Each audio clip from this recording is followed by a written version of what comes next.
Ladies and gentlemen, we are back once again. It's episode 113 of the Brew Party podcast. I'm your host, Andy Hopper, and I'm joined by a first timer this week, first time guest on the podcast, somebody I have been wanting to get on for quite some time, and I am very, very happy to do so now.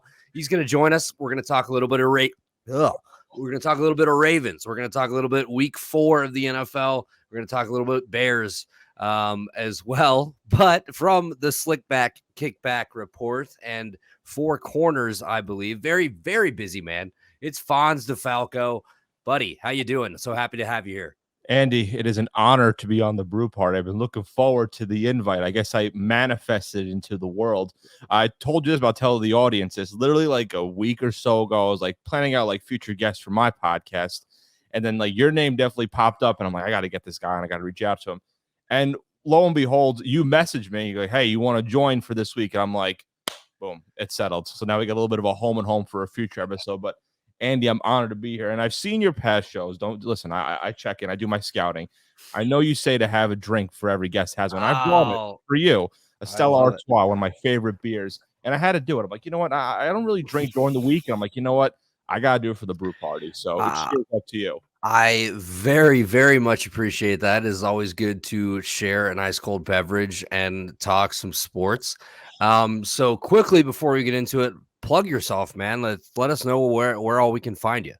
And we could check me out on the Slickback Kickback Report. We just had our 198th episode. My buddy Alex Fishbein. We talked 76ers basketball with the James Harden fiasco. And funny enough, we recorded it a couple days ago and it came out today. We talked like Damian Lillard, where is he going to go? And lo and behold, a few hours after it was released, he got traded. And I made a take that Giannis might not be on the Bucks for long because they're not helping him out. So it's a cold take for that one section. It's a good episode. I'm on, like Andy said, I'm on Four Corners, a review and preview every Mondays, talking pro wrestling.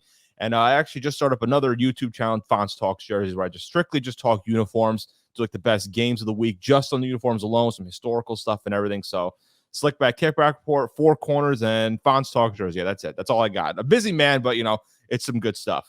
Check Fonz out at all those different places. I'm a big Jersey guy, so I'm very, very interested to check out the Jersey series. I saw you were doing that, and I was like, oh, it's such a good idea. Like, nobody's really doing that. I have a uniform-related question for you later as well. So let's get right into it. We'll do a quick week 3 recap. So one game, one narrative, one player. What stood out to you the most from week 3, Fonz? Listen, I think we're all going to talk about it, man. What the heck with the Denver Broncos? I mean, listen, Dolphins 70 points, a 70 burger. Well, it's a 50 burger, 60 burger. We call it a 70 burger. I have no idea. But that Dolphins offense is great. The defense was looking good too. Remember, they don't have Jalen Waddle, and Jalen Ramsey's not there also. But like that, listen, we could talk about Dolphins. They're great, one of the favorites, to win right now. But these damn Broncos, man. I actually was falling for them. Like, you know what? They got a new coach. Super Bowl winning coach. He's going to change the culture there. Russ can still get it done. And I'm just shocked by it where they still cannot get it done. It's just been flat out embarrassing, I'd say. And even with the whole Sean Payton after, like, kind of just being like, yeah, it was embarrassing and whatever, kind of blaming his quarterback.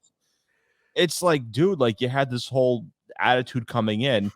And I'm going to be honest, he's making Nathaniel Hackett that tenure being like, you know what? That really wasn't that half bad. At least they were close. Right.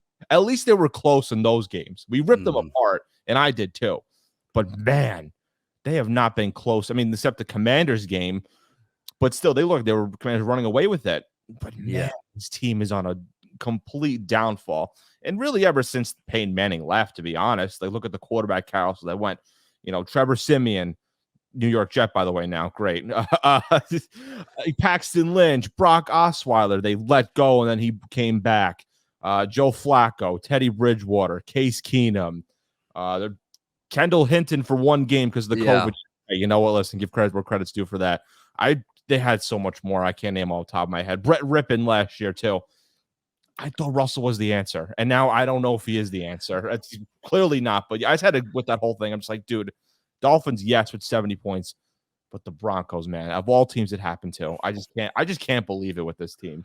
The 50-point games just don't happen in the NFL every day. Teams aren't just putting up 70 points. And, you bring up some good points because the whole narrative last year with the Broncos is, well, Nathaniel Hackett has no business being a head coach. Like, what the hell is this? So many questionable decisions. Like, he hired an associate head coach just to like help him make like those in-game decisions with timeouts and clock management and shit like that. I remember. So then everybody's like, all right, Sean Payton. Yeah, he's a Super Bowl winning head coach. He has a proven track record. I do think we need to give him a little bit more time because I guess it wasn't really like a complete teardown he did because there's still a lot of those guys they have on that roster from last year.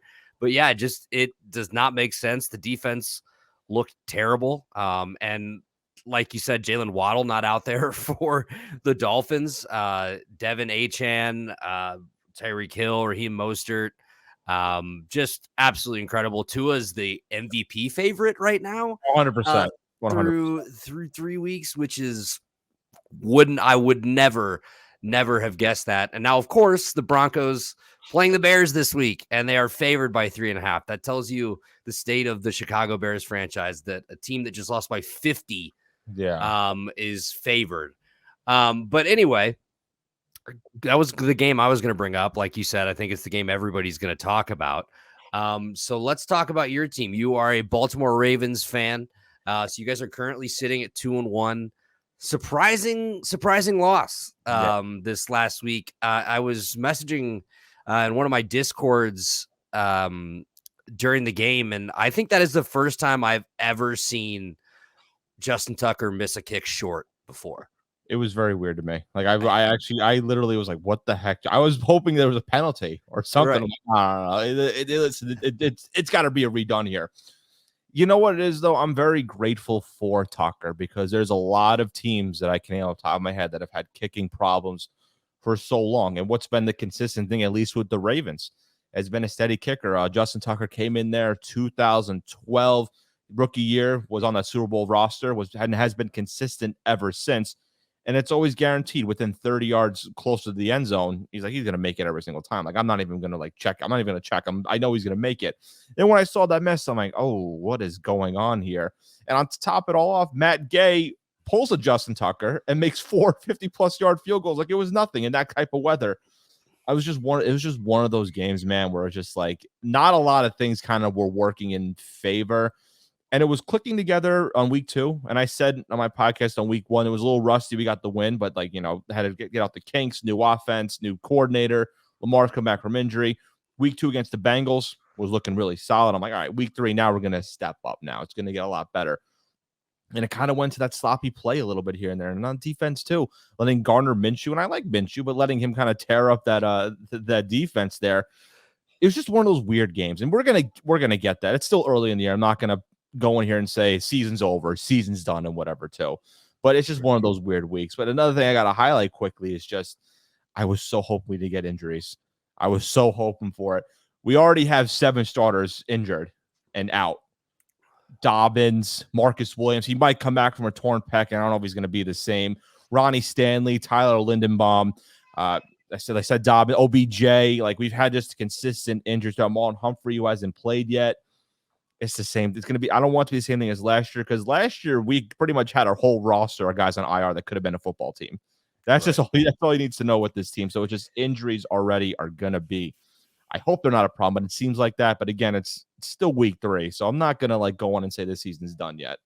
Absolutely. So injuries was going to be my first question here, and you actually knocked that out of the park for me. So we'll move on. So even with those injuries, what's the season outlook? I mean, I still think this team has as good a chance as any to win with their division. Are the Ravens the team to beat in the AFC North?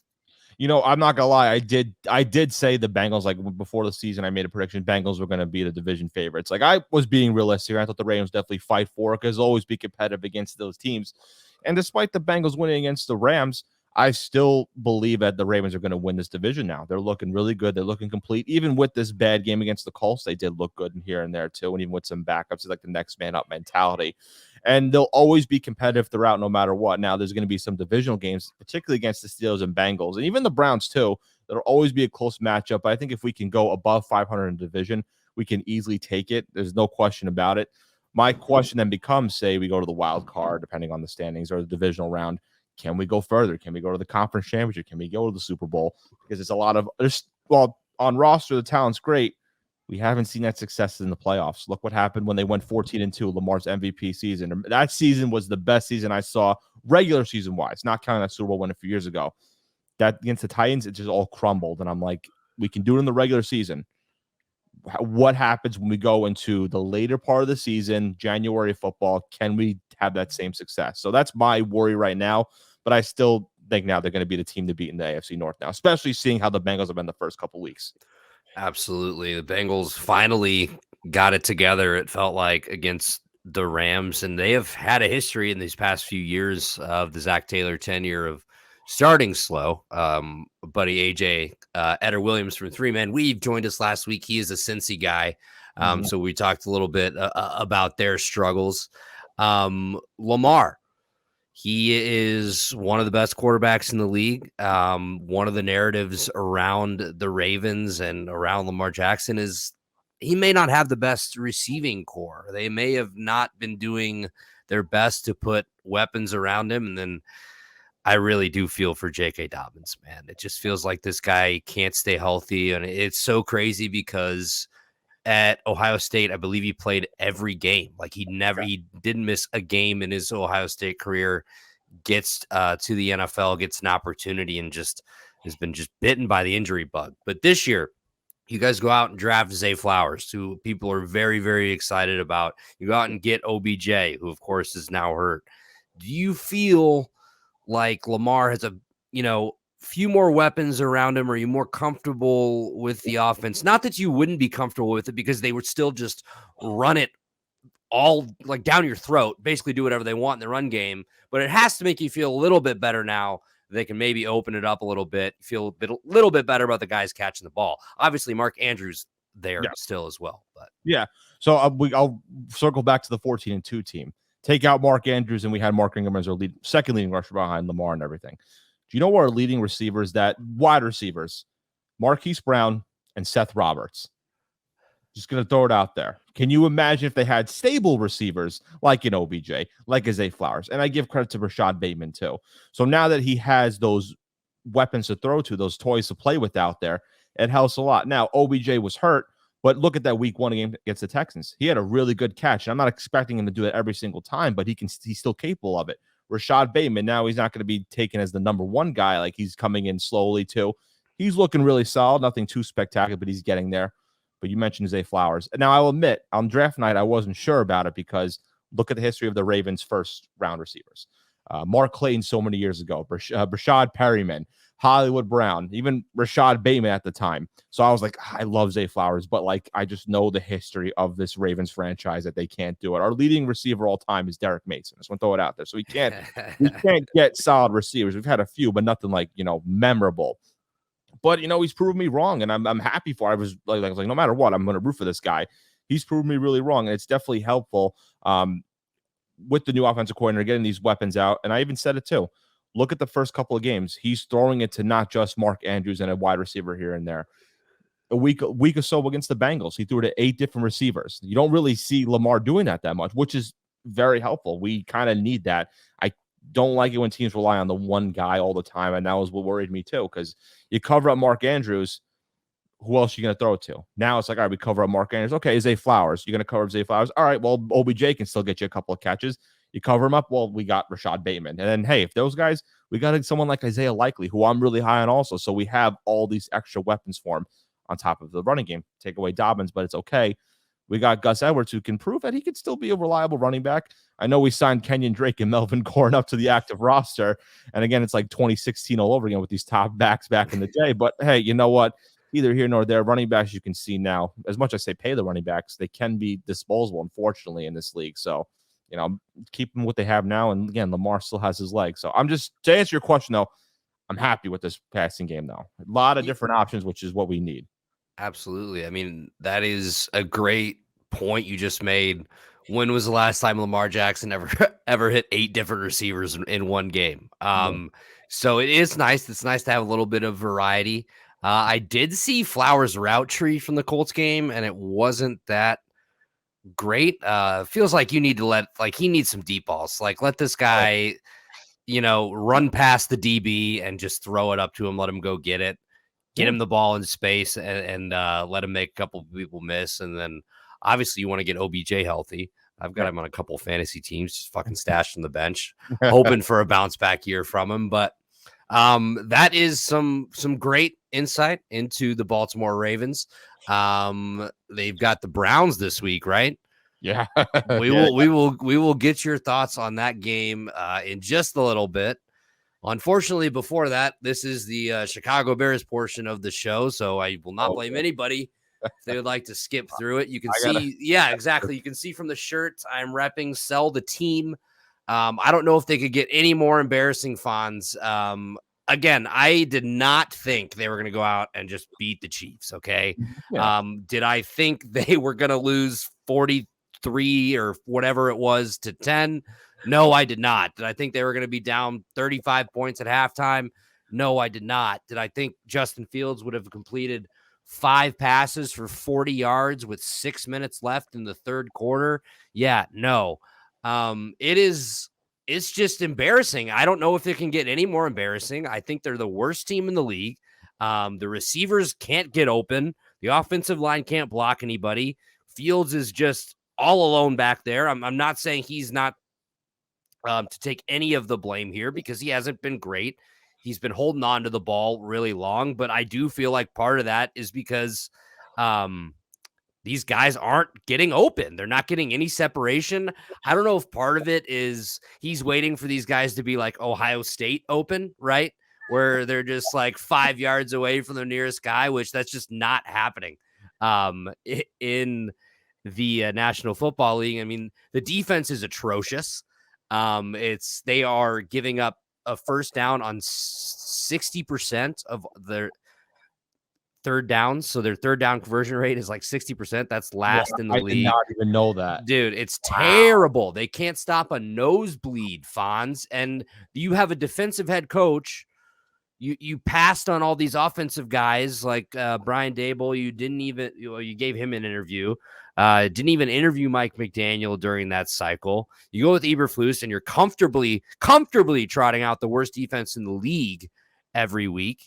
The play calling is atrocious. They finally started, running some read options and running some design runs for Fields. Through the first 3 weeks, he had only 4 design runs. Finally let him get out and run a little bit. He is still the team's leading rusher on the season, which is hilarious. So for the year, though, I was looking at their team stats like right before this. So they're 29th in total yards per game, 277, 148.3 passing yards per game. That is, it's not like they're running the fucking triple option. Yeah. they're the Georgia Tech option. Right. 15.7 points per game. That's 27th in the league. They're converting on 34.2% of third downs. Defense, they're giving up 410 yards a game. That's 28th. 30th in passing yards at 285.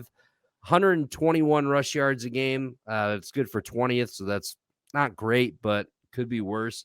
Giving up 35 points a game. And like I said, allowing their opponents to convert 60% of their third downs. That is last in the league. So it is an absolute dumpster fire.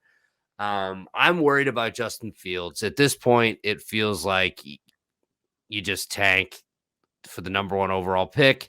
Hope the Panthers keep losing, and you get 2 top 5 picks, and you take Caleb Williams and Marvin Harrison Jr. I think that is like worst case scenario. I still want to believe in Fields. Like, don't get me wrong. I still like him a lot. It's just like, I don't know how anybody can watch what has happened through the first 3 weeks and feel any type of hope at this point. From somebody outside the fan base, what's your perspective on this? The Bears have been the laughing stock of the league on social media. There's tons of jokes everywhere. It's just fucking embarrassing. But let me get your take on this. take on Fields. I guess the Bears in general. What would you do? Should I jump off a cliff? Should I not do that? Like, should I pick another team to watch? Help me out here, Fonz, please. Well, listen, I don't want to be responsible for it. So don't jump off anything. Keep repping your team. It's just, listen, I didn't expect the Bears to make a playoff push or anything like that because I thought they still needed some pieces.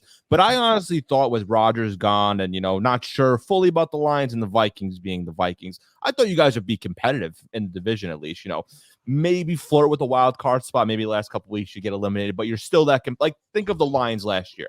Not great roster, but you're getting there. I would love to be the Lions last year. I'd be over the moon. At least, all right, Fields, you didn't get the playoffs, but you're making a step forward. The rushing attack step forward. Defense young, but they're step forward.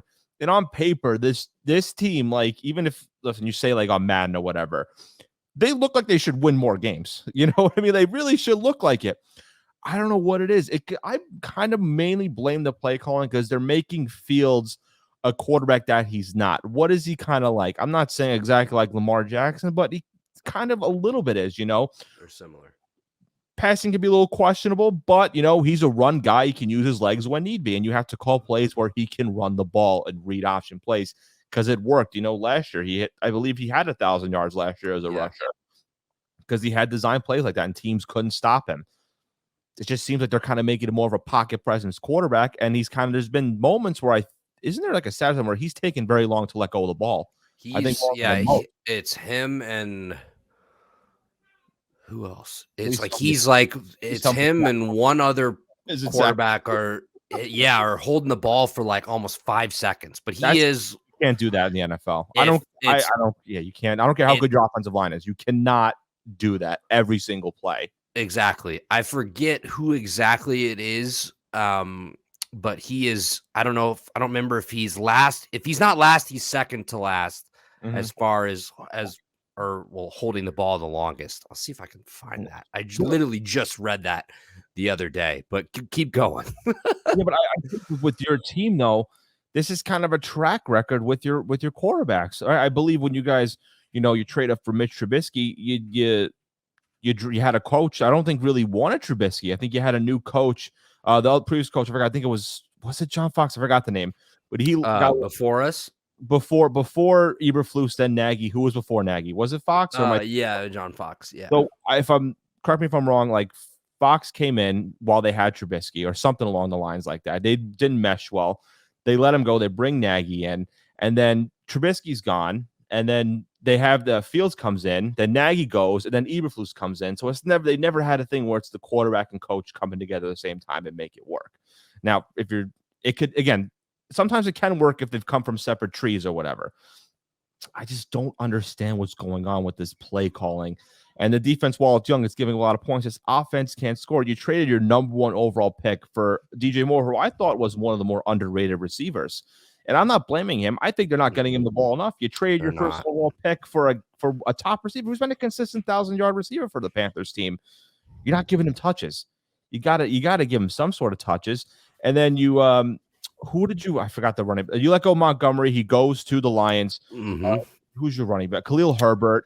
So Khalil Herbert, Roshan Johnson, the rookie from Texas, who was Bijan Robinson's backup at Texas, who actually has played decently well. I will say this. I do think Roshan Johnson should be the starter, and he's going to be the starter in the future for you guys. I'm a big Roshan Johnson guy. I took a flyer on him in fantasy just in case. I'm like, this guy was good at Texas as backing up Bijan. I'm like, he's gonna be a focal point, I think, at some point, or a big part of your offense. Because I wasn't high on Khalil Herbert. He's got a lot of these rotating pieces, and it's just so many questions now. And it's the history of the Bears franchise today. I'm sorry to say, with your quarterback constant rotation of coaches, and even you have a new GM now, but it seems like just an entire mess from the top from the off the field to the top, down to the field itself too. And it's kind of like, what do you do? Do you pull the plug on everybody, fire everybody, let go of everybody and start from scratch? Or who do you let go first? That's the thing. It's so much of I don't know what you guys need to do. And I really wish I could come in and be like, all right, I know you got to do this, let go of this guy, sign this guy, give this guy more touches. But it's also but what do you exactly need to do? I think Fields needs to play a little. I'm still high on him. I still believe in him. You know, people, my friends have clowned me saying, why do you still believe in Justin Fields? I'm like, the talent's there. The kid has it. Look what he had the first couple of seasons with nothing. He made it well. I think he had, so far, it looks like he had a more successful season last year than he had this year, but he has more weapons on paper. So it's like, I got to see what happens here. And they got the Broncos this week. And we'll get to the predictions later, but I do want the Bears to win because I kind of want them to get on the right track here because I'm more into Justin Fields than say Russell Wilson, but it's a battle. I think maybe no one's watching that game except you and a couple others. Yeah, no shit. It will be the toilet bowl of the week. Like, imagine if this like somehow was a primetime game that they were like, because they scheduled way before the season started. They're expecting both teams to be really good. I for a quick second, I thought originally in my head, I thought it was a Thursday night game. I don't know why I thought it was, but like when I was looking at it, I'm like, oh, the next Thursday is going to be worse than last week.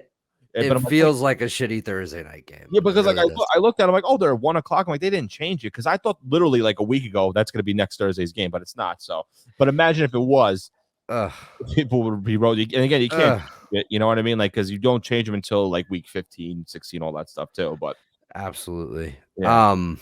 So they've lost 13 games in a row. Actually, fun fact, the last game they won was on my birthday last year, October 24th of 2022. You bring up a good point. Like, do you blow it up? Like, what do you do? Like, I don't think any of us know what to do, really. That's the same. I mean, that's the quote unquote easy option, but then it's like you got to have a plan. Like, say you let go Eberflus. All right, who are you going to go after? You got to have an idea in mind. You let Fields go. What are you going to do? You can't trust because these guys aren't going to tank. They're playing for contracts or whatever too. You know, they're not going to do that. Because some of those guys they tank. Cool, they got the pick, but then they're not going to be on the roster. You know, so they're not going to do it. You can't rely on that to get Caleb Williams or Marvin Harrison Jr. You know, like. Maybe give Fields a little more time, I guess. It's just like build up the offensive line. I truly, man, it's like the Bears fans are kind of hoping that everything else works out for them for it to come inward towards the organization. But sometimes I feel I've learned that you can't just like rely on, all right, our draft position will help us get this guy. You know, if this guy gets fired over here, we'll bring him in. You know, it's like it's a lot of unknown factors that sometimes you can't control. Well, they still have so much cap space too. So like they could still go out and sign some people in free agency. And, you know, the NFL is such a what have you done for me lately league. And like I don't want to act like I think the shit is easy and like the shit just happens overnight. But like when you saw the flashes near the end of the year last year where he was looking good and then you get excited because you signed DJ Moore. It's like, oh, we have a number one receiver. That's what we needed last year. And then I don't know. Did you see the clip from the Bucks game? I think it was him and either Devin White or Shaq Barrett talking. Was it like you guys should why aren't you getting touches or you should be getting touches? And he goes, they're not using you right, bro. Okay. And DJ Moore is like, yeah, tell me about it. So look at I'm like, yeah, because I'm looking like, yeah, I haven't really seen that much from DJ except the one preseason game where he had a 60-yard touchdown. And I look back, I'm like, wow, he really is not getting like even catches. Like he's not getting targets. Not until it's garbage time and they're down by 3 scores already. Where it's like, why the fuck weren't you doing this in the first quarter? Yeah, like it just doesn't make any sense. The play calling by Getsy has been atrocious. Just addicted to calling screen passes. Doesn't let anything open up. But thank you for coming to my my bitching session about the Bears. I appreciate your. Man, I'm with. Like I want Fields to do well. Like I like me too. The draft. I do. Trevor, it was me for Trevor, and then it was Fields. You know what I mean? Like I really was a fan of Fields, and I still am a fan of him, and I want him to do well. Because if he doesn't work out well, you know, our team's gonna bring him back to another. Is he gonna go to another team? Who knows? So I'm hoping for you guys though, really.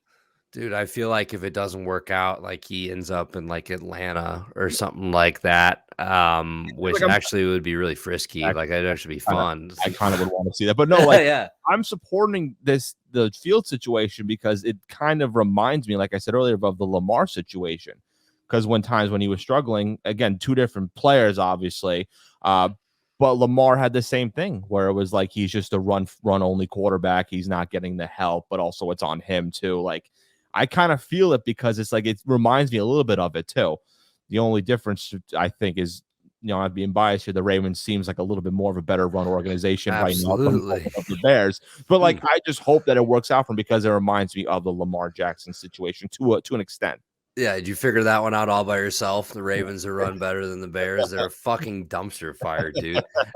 All right, man. Let's get into some week 4 picks. So we're gonna go through every game. We're gonna start with Thursday night, which Jesus. Coincidentally, is an NFC North matchup. The Detroit Lions are going to Green Bay.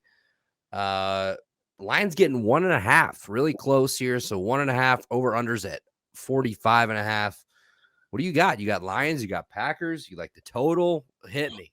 I do like the Lions here. I make the joke, I'm lying. I'm lying on this team. Listen, I do give the Packers a lot of credit here. I didn't think they would be doing this well, so far. Jordan Love is definitely proving me wrong. I think he has a bright future with the NFL and this team. Obviously, I still have some room to grow. Don't get me wrong, but I still am in on the Lions too. They had a good week 1 win, week 2, against the Seahawks, against the overtime. Bounce back in week 3, but week 4, it's going to be a very close game. But I got the Lions winning this one. Let's say this. I want the Lions to win. I really do. I'm curious to see who my dog will pick. Curious to see who Brew will pick. 7-2-2, by the way, on the season. Already 2 pushes, which is insane. That like never happens. But it feels like a sneaky like Packers magic. Yeah, they somehow win this game. Yeah, it's like it'll be a very, very close. This feels like whoever has the ball last is going to win this game. Yeah. So we'll go to Sunday. Oh my God, it's a London game. We have a London game this week. So That's Sunday, 8:30 a.m. Central Time, 9:30 Eastern. Jaguars and the Falcons. Oh right, dude. Did you see this? They're doing like a live Toy Story animation of this shit. Oh, I thought this was later. First of all, I thought it was later in the year, and second, I didn't know it was going to be in London. Huh. Yeah, it's a London game, so get up bright and early on Sunday for this one. The Jaguars and the Falcons. Jaguars getting 3 points, so the Jaguars favored by 3. Over under is 43.5. Man, dude, the way with the Jaguars have been playing, like I kind of like the Falcons money line. I kind of think that's worth a look, plus 130. Yeah, if this was like in the beginning of the season, I would have said Jaguars. Even after week 1, I'm like, all right, Jaguars, they're bouncing, they're looking good. Like I'm Duval, all that stuff. I think the Falcons win this closely because I like Desmond Ridder. He's not a bad quarterback, but the offense is looking good overall. Freaking give Kyle Pitts the ball, please, in fantasy. I fell for it again. I hates like Arthur Smith. Hates giving Pitts the ball. I fell for it, man. I put the clown mask on and everything. I'm that idiot that fell for it again. I'm like, I'm drafted Kyle Pitts 2 years in a row. I was like, no, it's gonna be different this time. Don't worry, and I'm gonna avoid him at all costs. But no, I do have the Falcons winning this one. It's going to be a little bit closer here, but the Jaguars, man, if they lose, I'd start worrying. I'm not saying fire everybody and do whatever, but I would say you got to make a little bit of changes on the roster to see what you can do. But I got the Falcons winning this one. Not time to hit the panic button yet, but cover your hand over. The cover is off and your hand is over. You go, hold on a second. Yeah. Next game, which I think has potential for game of the week. Dolphins going to Buffalo. Oh, yeah. Buffalo favored by 3. Over under of 53.5. I think you have to hammer that. Again, the Dolphins just scored 70 points. So with my luck, I'll bet the over and they'll score like 10 or whatever. They won't be able to find the end zone. But I kind of like the Dolphins here. Yeah. Like I know they're on the road, but I will say they are the best offense in the NFL right now. Yeah, and so I was like, why are they favored? But I forgot they're at Buffalo, because if they were in Miami, I think Miami they'd be favored easily. But yeah, this offense is clicking. You know what's really been impressive with me? That offensive line. I think Tua has been sacked less than 5 times in 3 games, if I'm not mistaken. Too. And what was the big question we had? That offensive line scares me, and even also the running game. They need Dalvin Cook. They need Jonathan Taylor. Raheem Mostert and Devin a chain now. That's how he wants to be called now. A chain. I think it's a Chan. I think a Chan. Because it was a chain, but I believe it's pronounced Chan. I literally just saw it on Twitter. But still, like they've been pretty good. They've been a complementary running duo, I would say, and the offensive line's been looking really good. Now defense is a little bit questionable. I mean, they did end up letting 20 against the Broncos, but kind of were playing the safe route because like they were offensive scoring so much. But you know, I want to see how they do against Buffalo's offense. That should be overall fun matchup. But I got the Dolphins winning this one. It'll be a close game, I would say. But give me the Dolphins for this one. I'm right there with you. I think Dolphins plus 122 currently on FanDuel is worth a look. I'm also on the over. We'll move on. The Steelers are going to Houston. The Texans coming off a win. Yeah. What the hell? The Steelers favored by 3.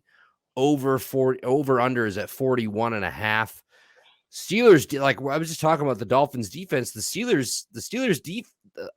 Dolphins offense. The Steelers defense has looked just as good as anybody so far this year. I like them to cover in this. I just can't pick the Texans to win 2 games in a row. I don't know what it is, man. I know in my review and preview quick picks I think I might have I was flip-flopping it. I think I ended up sticking with the Steelers. I'm like, but you know what? Like CJ Stroud's looking good. The offense is looking pretty solid, I'd say, in Houston too. Now defense is a little bit lackluster, but they're a younger defense. But you got to give kudos. I hate to say it as a Ravens fan, I'm supposed to hate the Steelers, they're contractually obligated, but you know, they're looking really good, and even with that defense. But what's the saying with a lot of teams? It's the culture aspect with that organization. You know, I'm still not sold completely on Kenny Pickett, but you surround him with good skill positions and a good defense. I got the Steelers win this one, but I do think that it's going to be a close game. You're going to get a close game. I don't think the Texans are going to be getting blown out a lot like like in week 1. But also, give me George Pickens to have a good game. I'm a big George Pickens guy. He's electric. I hate to say it. I will never get a Steelers jersey, but he's the one where I'm like, dude, I might have to get one just for the heck of it because Pickens is literally an animal. Have you ever seen his college stuff? Like there's a YouTube video of his highlights, but it's not really his playing. It's just George Pickens is a menace, and it's just him doing like the most ridiculous things. That dude's crazy. Like I want that guy on my team. I wanted the Bears to draft him in the 2nd round so bad. I remember that. I think I remember you talking about that. I think were you on the review, or you were on somewhere. I've been on. Well, okay, so 21, I think it was. I did a draft show where I hosted here, and then the last couple years I've been on the review and preview show. But back to the Texans, I do like that they're letting Stroud sling it. Like they are not afraid to let him throw the ball.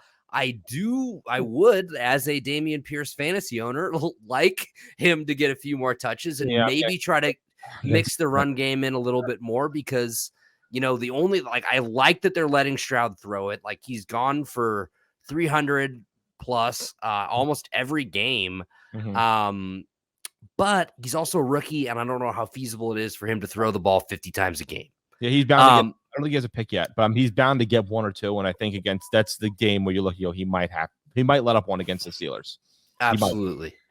Especially with the way that defense has been playing. But I think we're both on the Steelers here. I feel like the under might be worth a look. Life's too short to bet the under, but maybe under 41.5. Next, we'll go to Rams at the Colts. The Colts are favored in this game. Colts getting 1.5 points. Over under is 46.5. Again, I don't know if I can bet on the Colts to win 2 games in a row. Yeah, it is. Did we confirm is Richardson playing or is he not playing? Is it Minshew? Is it Minshew mania again? Because honestly, if Richardson was back playing, I would give the Colts the win here. But like the Rams, though. A lot of people, including myself, I wasn't sold on the Rams this year. I'm like, they lost a lot of guys. Stafford's getting older. Coop's not playing right away. Cooper Kupp. But they're looking really good. You know, I know they lost against the Bengals, but they look solid throughout the first couple of games of the season. I'll say the Rams right now because we're not sure on Richardson. But if Richardson ends up playing, I would go lean more towards the Colts here. I'm a big fan of Richardson. They're letting him, like with Stroud, letting him kind of sling it too and run it. So they're letting him cook also. But I would say the Rams right now if Gardner Minshew's playing. So currently, Indianapolis Colts quarterback Anthony Richardson took an important step in his return from week 2 concussion. Head coach Dane Steichen told reporters on Wednesday that Richardson will return to practice for the first time since suffering the injury. The rookie QB will take first-team reps per Steichen. Indy listed Richardson as a full participant. So as of this recording on Wednesday, he is a full participant in practice. Still remains in concussion protocol, but participating is a good sign. He'll be cleared for week 4. Yeah, man. And the thing I like about what Steichen has done is he is molding that offense around Richardson. He's letting Richardson be Anthony Richardson, which is what Luke Getsy needs to do with Justin Fields. I didn't want to say it, but I'll say it. I'll say it. We're all thinking it. I'll say it. All right. Next up, another just incredible matchup here. The Vikings going to Carolina to take on the Panthers. Vikings getting 4 points. 2 teams each looking for their first win on the season. Over-under is 45.5.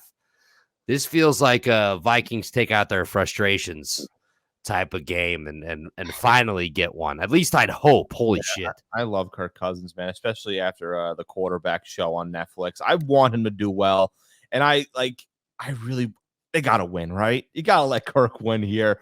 And again, the Panthers are a young team. I think they have definitely a bright future. Don't get me wrong, but you got to give the Vikings, man, because they've been competitive in all these games. It's not like they were like getting blown out these past 3 games. Like they're all relatively close. Kirk is in the top of the league in passing yards. Justin Jefferson is top in the receiving yards too. Their running game is a little lackluster. They definitely missed Dalvin Cook out there. I'm just throwing that out there. But I got the Vikings winning this one. Just please Vikings win it, because I don't want people to rip apart Kirk after that. Because people will still do it despite him, say, throwing 400 yards and 3 touchdowns. They'll still say, oh, it's on Kirk Cousins. Dude, I don't think I think some interesting stat, like he's never had, a top 5 defense. Like his 5 best statistical seasons, like the defense was like in the 20s, like 25th or worse, like almost every year. Even back in Washington, I can't think of a team where I was like, that defense is ridiculous. I can't think of any. So yeah. Next, we'll move on. This is the Jameis Winston revenge game. I am excited for this one. Tampa Bay going to New Orleans to take on the Saints. Saints are getting 3 points. Saints favored by 3. Over-under is 40.5. This one does actually feel like a real toss-up. Yeah, for me. I don't really know what to make of it. What do you think? Jameis is going to have a lot of passing yards, but much like with Jameis, he's going to have a lot of picks probably too. I got the Buccaneers winning this one. It'll be honestly might be a closer game than people would think, and maybe down to the last minute, I would say. But Baker's cooking, man. The Browns definitely missing him out there. He's looking good. Mike Evans, I know we're thinking about they might be training him, whatever, but he's been looking good too. Even with Baker Mayfield, it's a nice connection. Defense isn't too bad also. Rachaad White, I'm a big fan of also. Run game is looking good. I got the Buccaneers winning this one. Jameis is going to have a lot of passing yards, but they need a Derek Carr for this one. They really do. If it was Carr was playing, I would have said Carr and the Saints, but I'm on with the Buccaneers.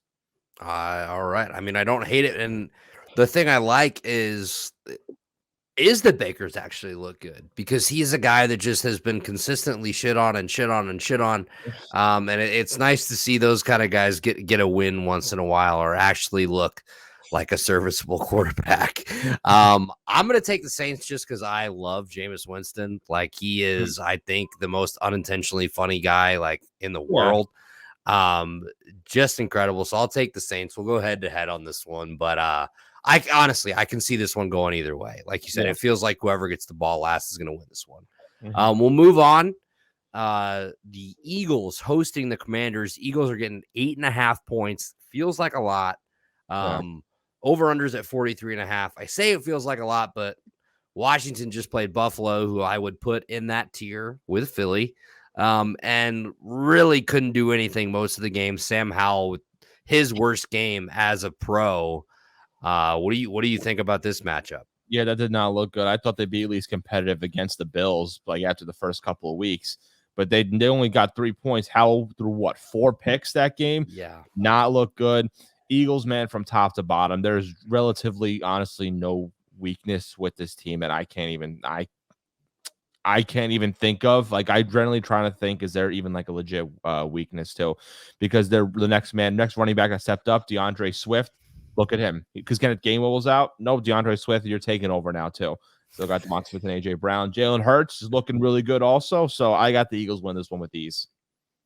I think so too. I'll take the Eagles. 8.5 is a lot of points.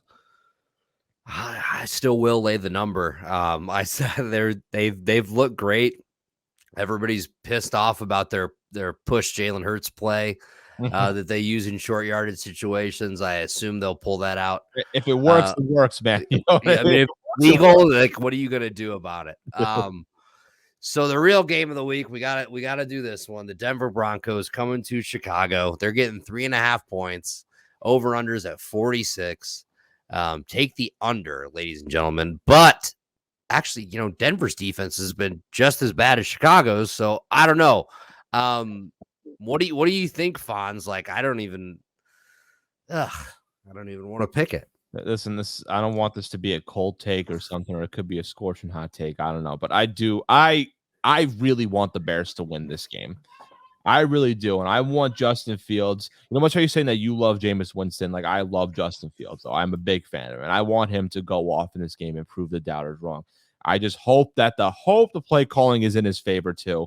I like the defense over going over against the Broncos offense because Russ, he's not the same as he used to be. You know, it's like really struggling. They don't really have any receivers. Running game doesn't look good. I got the Bears win this one. Will it be competitive? Maybe to some, but I got the Bears win this one, Andy. Don't listen. It could be a cold take, but I do believe the Bears will win this, have a nice little bounce back game.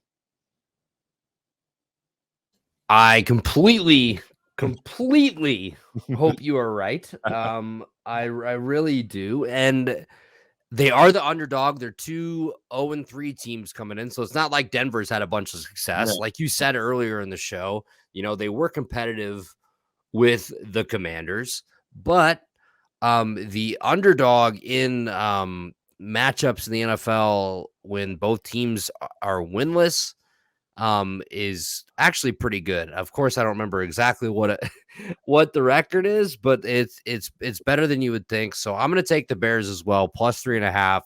I'll convince myself 100% on Sunday to take the money line, like I always do, 10 minutes before kickoff.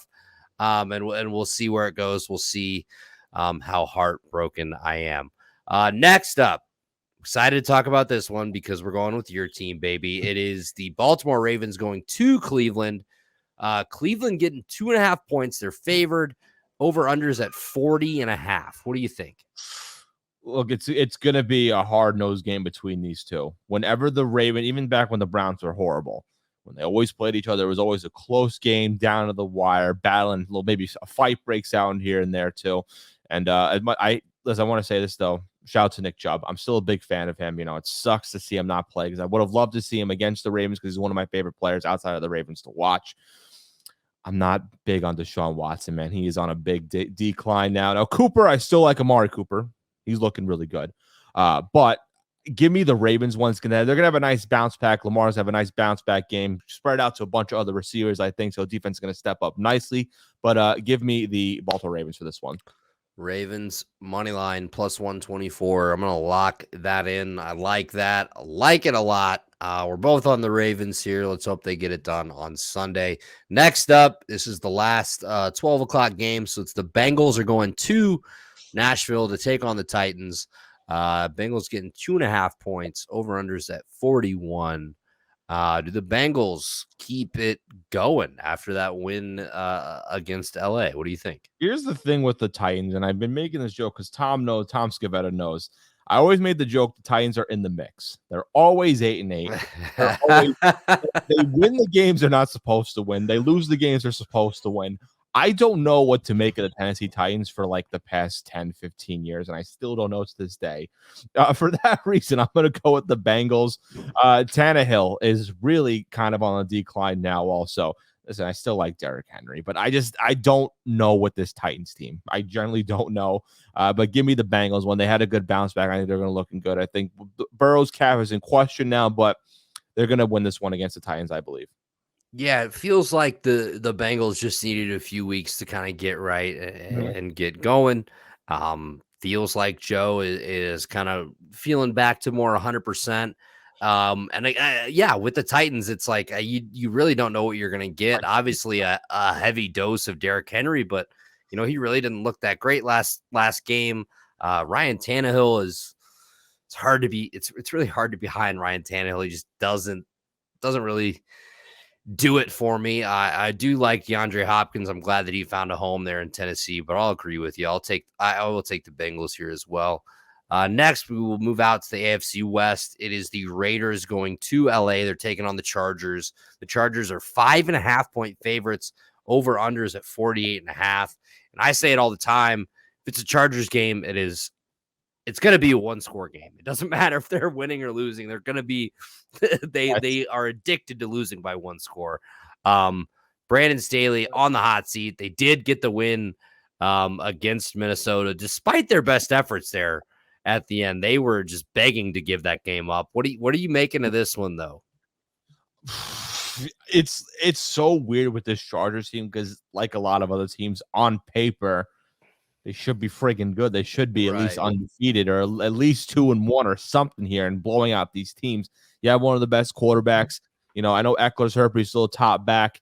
Now with Mike Williams out for the year, you had two really good receivers. And Quentin Johnson, I think he's going to step up nicely now with the injury to Mike Williams. And their defense should be good. And then you go to the Raiders, I'm not sold on Jimmy G. I really never have been. Outside of Devontae Adams, like who's their guy? Because Josh Jacobs, 1 week he had 100+ yard. Next week he has negative against Buffalo.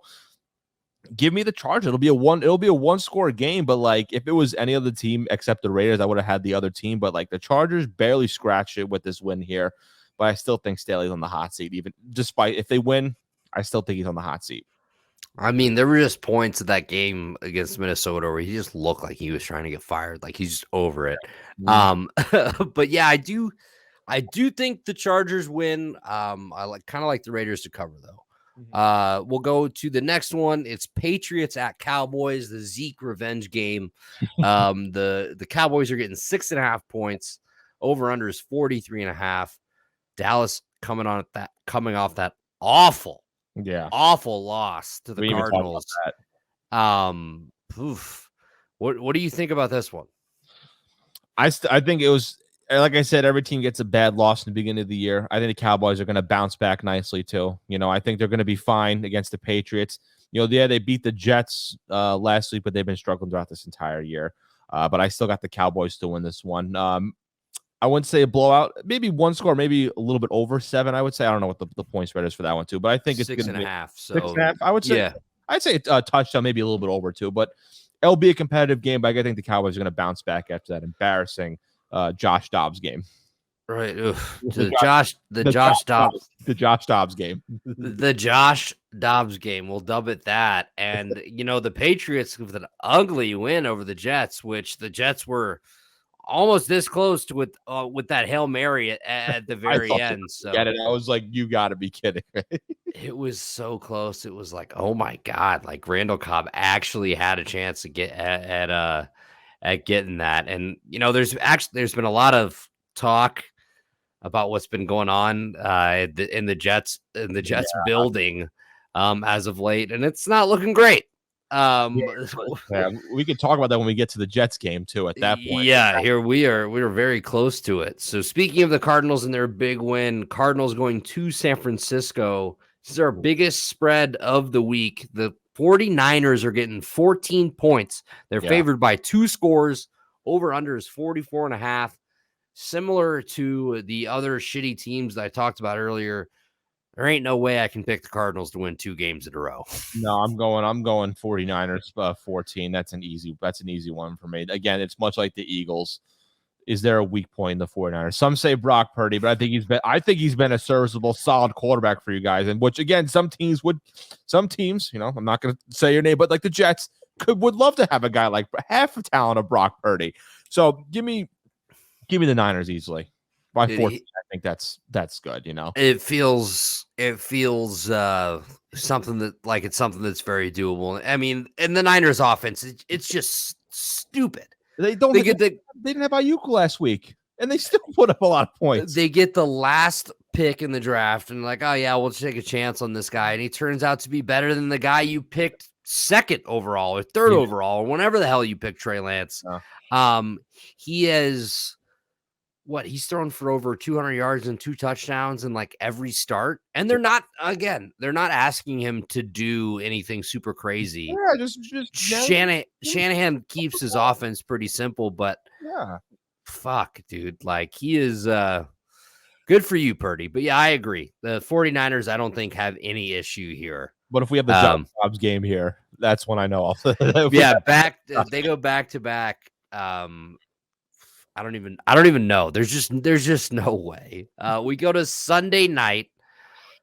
Kansas City Chiefs going to New York. Taylor Swift confirmed is going to be in attendance for this game. Enough of that. Puke. It's just like, oh my God, they've been dating for 5 seconds. Like, I get it. She was at the game. Jesus, enough of that. Like, I don't want. Listen, if people listen to this and then you clip this out, and I say, like, I'm sick and tired of it, man. Like, I generally do not care. I don't care. Like, I generally did not. Like, you post one picture, that's fine. You know what I mean? Like, make an acknowledgement. It's funny. Hey, pop culture with football. It's fun. I don't need 50 videos and ESPN talking about it. Like, genuinely, who cares? Like, genuinely, who cares? A lot of people on the internet, but I'm right there with you. Like, yeah, it's cool. It's notable, but like, dude, we see, it's every time I open up, it doesn't matter what fucking social media app it is. I see something about it. You're watching the game. They cut to her about 50 times. Yeah. It's just like, all right, we get it. She's there. Like, she's going to break up with him, write a song about him. So I already know it's going to happen. I know it's going to happen. It's going to happen. And people are like, no, you're wrong. No, I come back this episode of a few months, years from now. I'm going to be right. Fonz was right. Hashtag Fonz was right. I actually just saw a TikTok this morning of a guy parodying it. It was like Taylor Swift in a week, and it was a song of her dissing Travis Kelce, which is hilarious. But in this game, the Chiefs are getting 9.5 points. They're favored by 9.5. Over under is 42.5. Sunday night football. Trevor Siemian just added the roster for the Jets. I just heard I heard a report that apparently a defensive player or some player threw a ball at Salah's head at practice today, and that caused the scrum. Again, that was on Twitter, so it very well could be bullshit, but let's just say things aren't going great for the Jets right now. Does Kansas City cover by 9.5? That's my question. Yeah, I mean, we could talk more with outside of the game stuff, but I think so. One of the best offenses, I think, even though without any star receivers, Mahomes still gets it done. Defense, a young defense, but dude, that's a good defense though. Chris Jones coming back helped him out so much. And let me tell you guys something. Taylor Swift's not the only celebrity going to that game. I will also be attending that game as well too. Yes. But that was listen, I consider myself when you have a little bit of a following, you have the ego. I'm a little bit of a celebrity. Not really, I like to say it, but this whole thing, man. And then now I'm seeing with the whole defense. Listen, I don't honestly blame the defensive players getting angry about it. You can't predict injuries, but Joe Douglas and Salah should have had this planned out. Where like, yeah, Zach could be on the roster, but maybe have him as the third guy for now and have a stable veteran backup. Not Tim Boyle. Have you seen? Look up Tim Boyle's stats. Oh, I've seen Tim Boyle. Yeah, it's not the Tim Boyle experience. I'm waiting. The Tim Boyle game happens. I'll stop watching football. So, but well, you know why he's on the roster? Because he's Aaron Rodgers' boy. That's what. I mean, look at his. He wasn't even that good in college. It's not like he was like. There's some quarterbacks who aren't good in the NFL, but they ripped it in college, so that makes sense. The dude had more picks than touchdowns in college, and it's not like close. It's by like a long shot too. I don't blame the defense for getting like this. I don't blame a lot of skill players getting crushed. I don't blame Michael Carter getting into an argument with the coach. I really honestly don't, because you're like, you keep pushing out Wilson. Salah keeps saying Zach's our guy, Zach's our guy, Zach's our guy. You know, how long are you going to keep saying that he's our guy? Like, how long are you going to do that for? And, you know, is it on Joe Douglas? Is it on Salah? Is Salah on the hot seat? I don't know. I'm going to go the Chiefs easily, but there's a lot more stuff going to be brewing out of New York now outside of this of what just we saw today. There's going to be a lot more stuff, I think, coming out. I'm not inside, so I have nothing on this. But I just have a feeling after seeing that, more stuff's going to leak out too. Because Saleh, you can say it's on Saleh, but also Saleh's probably answering from Woody Johnson and Joe Douglas too. Absolutely. Because coach, you got to say, like, look, man, like this, he's not our guy. Like, bring somebody in, not Trevor Siemian, but like bring somebody in. It's 100%. It's, we drafted this guy so high, like we can't bench him. And that's the reports that I've seen. It's like, they're like, well, if it was anybody else and they were playing like this, they would have been benched by now. Like it is an absolute, I would 100% is Saleh's has orders from Douglas and Woody Johnson that, hey, we gotta play him. Look at Trey Lance. They Niners knew, all right, we messed up. We'll ship him off. They admitted we made a mistake. We'll ship him off for later picks. I'm not going to get a good buyback on him. But they at least admittedly they said we didn't get it right. Why can't the Jets just say we didn't get it right? He's going to be developing against other guys for now. He's still 25, or we'll ship him out for these picks. Yeah, bite the bullet. Take the L and move forward. Don't keep pushing out this guy. It's going to hurt his confidence more. Fans are going to get frustrated. And that Jets fan base has been frustrated for years. And players like Mosley, veteran guys like Mosley and whatever. I don't know what defensive players do the ball, but like these veteran guys, even the receivers are going to be like, what are you doing? Garrett Wilson's going to be like, I'm in the best years of my career. Like, what are you guys doing here? I get it. And Garrett Wilson's been one of the most vocal about, he's talked about how losing is unacceptable. I mean, they've lost 15 straight versus the Patriots.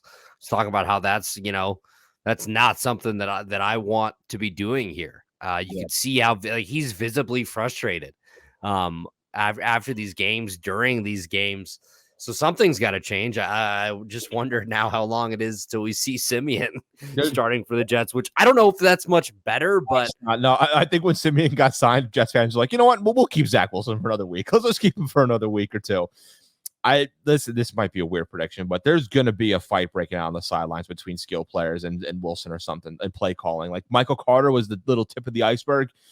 I think you're going to get, maybe not against the Chiefs, but you're going to get something like that sooner rather than later, I think, because I would be so frustrated if I was on that roster right now. Yeah, it does. It just feels like a bomb is about to explode. Something's about to go off. But NBC, if I don't get as many cuts to Fonz in the stands at this game as I do to Taylor Swift, I'm going to be pretty upset. Listen, NBC, we know you're listening or watching. All right, listen. Absolutely.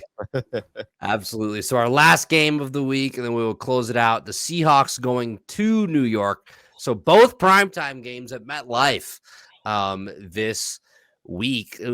Somebody's getting hurt. There is going to be some type of injury on that turf. There, man. People have been saying that for damn near 20 years, man. That turf is not good. So the Giants are actually favored by 1.5. Really? In this game, over under is 47.5. This just feels like an easy, you have to bet on the Seahawks. But it's also one of those things that's like, all right, the Giants are favored. What does Vegas know that I don't know? Listen, it's the Geno Smith revenge game in New York. Not against, well, he actually did play against the Giants. He did play for the Giants. I think he stopped Eli's consecutive. He did. It was him. He was the guy. Listen, everyone blames Geno, but listen, it was on Ben McAdoo over there. But listen, it's the Geno Smith revenge game in New York. Listen, for the record, people, and I'm proud to admit this, the night he got drafted, I went on Twitter and I said Geno Smith is going to be the savior for the New York Jets franchise. Now, did that pan out? No. However, he has been the savior for a franchise 10 years later. So they wrote him off and they wrote me off. Didn't write back. I got the Seahawks win this one. He's going to go off in this game. The revenge game, the Geno Smith game will happen. I love it. So I'm also on the Seahawks here. I'll be taking the money line. It was plus money. Currently, at the time of this recording, it's minus 106. Very well could change up until Monday. My last question for you before you get out of here. Okay. Week 4's best uniform matchup. I gotta look exactly at the actual look because there's some that have been confirmed and some wait till the day of. I know the Bills are going to be rocking they said on their Twitter, because I follow the teams with just the uniform stuff. Bills are rocking the blue, white, and blue combination. And the Dolphins will probably likely go with the white and aqua here. I don't know if any teams are going throwback this week because that's the first thing I go for. Go, which team is going going throwbacks here, I'll take a quick look. There's actually, shout out to Gridiron Uniform Database, which gives you the history of every game's uniforms, every season, even the Pro Bowl, even the alternates and everything too. Jesus. Yeah, so shout out to that website, by the way. Greatly appreciate it. And by the way, check out Fonz Talk Shirts. I did my top 5 games just on the uniforms alone. And number 1 wasn't a great game, but the uniform matchup was, well, Andy, I'm sorry, spoiler alert for week 2. Your Bears-Bucks matchup, it got a dishonorable mention because those Bears orange helmet. The jersey's cool. That orange helmet is just, I don't. Yeah, I'm like with you. It looks like a pumpkin. It's just not good. So overall, Texans are going with the battle red helmet, by the way, too. Oh, They're going battle red here. You know what though? And the Jets are actually going with their throwbacks. I think just from alone here, from what we've been confirmed so far, the early favorite might be the Chargers-Raiders matchup because the Chargers are going the powder blue jerseys with the white and silver. Which again, the Raiders they're bad, but at least they look good on the field. That's the early matchup I say for my favorite uniform matchup. Chargers-Raiders. That's actually. That's good. The powder blues are unlike anything in sports. They're great. And the Raiders, obviously you think of the silver and black, but the all whites with the silver helmets. Yeah. Like there's some on here. Like there's a lot that have been confirmed. We don't know what the Bucks and Saints are wearing. I don't even know if the Bears confirm what uniforms they're, because some teams do like their uniform matchups like ahead of time, like what they do. The jerseys only, and then when the game comes, they go like, "What's the actual pants itself?" Too. So I don't even know. I would guess the Bears are just going classic blue, white. The blue, the blue. What? Yeah. No more orange. No more orange stuff too. But they'll probably. I think they wear the orange twice a year, so they'll probably break that out one more time. You can only wear alternates 3 times a year, so they probably do orange helmets. And I know they have a classic uniform they roll out once a year too. Also, that would take lots. Yeah, so I don't know, but I would assume it'll just be a regular uniform for the Bears this week. But I had to ask you about that because you are the uniform guy. You're now the resident uniform guy of the brew party. So congratulations. Perfect. I'm on it. You're a recurring guest, so whenever I ask, you have to come back on. That's fine. Perfectly. I'm all ears. Fonz, man, this has been awesome. Thank you so much for doing this. One more time before you get out of here, please remind everybody where they can find you, plug, promote, whatever you'd like. All right, well, Andy, I want to say thank you so much. It's been an honor being a first-time member of the Brew Party. Now I got to contractually be here for more and more, so which is fine. I will make time to be on this very special podcast. As for my stuff, if you like my content, go on the Slickback Kickback Report, which Andy, we will talk. I will get you on the show now that I managed. Let me know. Getting you on. I'm here, and I got to get you on. We'll talk after. You can get it wherever you get your podcast, whether it's Apple, Spotify, Google, wherever you get your podcasts, on YouTube. Slickback Kickback Report. It's very, very simple. I like wrestling stuff, so I do a wrestling show, Four Corners, every Monday with the review and preview. 7:30 live on the review and preview YouTube and Facebook page. So you definitely check that if you like pro wrestling talk. And my little side project I'm starting up, it's Fonz Talks Jerseys on YouTube, where I do all uniform-based stuff. Like I talked with Andy here, I do my top 5 uniform matchups from the previous week. We don't care about the games. I don't care about the game itself. The game does not matter. Just what was the best uniform matchup? Just the week 3 just came out today. Time of recording, so definitely want to check that out. I don't just do uniform matchup. I do grades and whatnot. I went back and graded all the original NFL Color Rush uniforms. Remember those? Bring those back. I love the Color Rush games. Those were great. Doing some previews. So every new league that comes in, we preview the new uniform. I did it for college football, the NFL.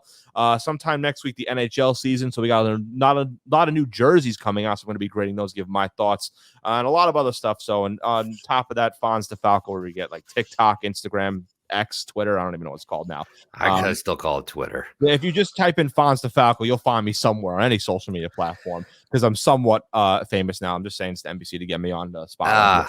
Get him on. Like we need some shots of Fonz in the crowd. I'll be looking for you, brother. Dude, like I said, I really appreciate you coming on. It's been great to talk to you. Great to get your thoughts on the Ravens, the Bears, NFL Week 4, all of that stuff.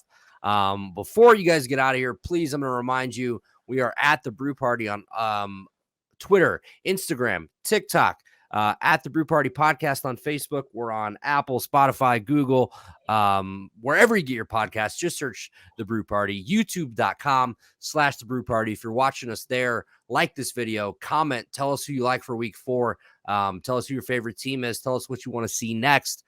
Subscribe, tell a friend who tells a friend who tells a friend. Also, we're back in the merch game, motherfuckers. The Brew Party merch. Check us out. We have a store on Etsy. It is etsy.com/shop/the Brew Party. I've got mugs. I've got pint glasses, shot glasses, dog bandanas and dog hoodies, quarter zips, t-shirts, hoodies, crew necks, a bunch of different shit. Over 40 different items available on the store now, shipped directly to you. Please, that is the best way to support the show if you like what you hear /see. So for Fonz, I am Andy. This is the Brew Party Podcast, episode 113. We thank you for listening and bear down, sell the team. I don't know. Figure it out.